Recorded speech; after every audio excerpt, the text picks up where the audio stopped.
Hey, IBC family. I hope you guys are doing well. I hope you're staying encouraged as we get a chance to open God's Word together. Specifically, today is part of the IBC 260 reading plan. We're in 1 Corinthians chapter 11. And really what's going on is Paul is continuing to address sin that's going on in the church. But I want to take a step back and remind you of where this church is at. It's a church that has been established. This isn't a new church. They know what they're supposed to be doing. They've kind of just lost their way a little bit. And so Paul's writing this letter, but here's the issue that he's having to deal with. This is a church that, like every church in the world, has been planted there by God to serve that community and minister to that community and offer hope and peace to that community. And most importantly, spread the gospel to that community. And that community in turn is supposed to turn around and look more like the church. However, what's happening right here that Paul's talking about is this community is actually having more of an influence on the church than the church having an influence on the community. And so in verse 17 of chapter 11, he's addressing the Lord's Supper, and it says, "Now in giving this instruction, I do not praise you, since you come together not for the better, but for the worse." So basically, when this church is coming together and taking the Lord's Supper, they was doing more harm than if they hadn't done it at all. And here's why. In verse 21, it says, "For at the meal, each one eats his own supper. So one person is hungry while another gets drunk." And so what would happen is when they took the Lord's Supper back in the day, they would come together for a meal, and some people would eat all of the food they wanted. And then when people got there that didn't have anything and didn't have food and didn't have stuff to take care of themselves at home, there wouldn't be anything left. And he asks them, he says, "Could you have not eaten and drank at home?" And so these people that were coming were worried about themselves, when in reality they could have taken care of their hunger somewhere else.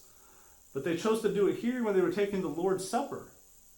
And we all know that the Lord's Supper is to do this in remembrance of Christ, right? That's what he tells us. But somewhere along the way, sin entered the picture, and they've lost sight of why they're doing what they're doing. Which is why Paul ends this with the self-examination aspect of it, of why we prepare our hearts and get our minds right and our sin right before the Lord, and confess to him everything that's going on, and enter into a place of willingness and readiness to take the Lord's Supper. Because if I'm so worried about somebody else, or I'm worried about taking care of myself, I'm not actually going to be focused on the Lord and remember him when I take part in it. And so, church, I challenge you with this. When we come together, not only for the Lord's Supper, but for anything, we have to remember that the purpose of why we're doing what we're doing is not for us. It's for remembering the Lord and thanking him for what he's done, but also it's for the person that's next to us. That person on the pew that sits next to us that may be struggling at home, and we don't know their story, but when we get so focused on ourselves, we have no idea of the struggles around us, or that somebody else, like he's talking about here, needed the food that we just took. So I hope you're encouraged through this. I hope you're encouraged and challenged as we go throughout this week, and as we get a chance to come back together and meet, that the purpose of us and the purpose of the church existing is not for us. It's for us to actually go out and do something, and it's to spread the gospel and to remember what Christ has done for us. It's not for us to just come in and soak everything up that we can. There's a purpose behind what we do. Church, if you need anything, please let us know. Know that we are praying for you as a staff. We hope during this time that you are encouraged. We hope that you were well during this time.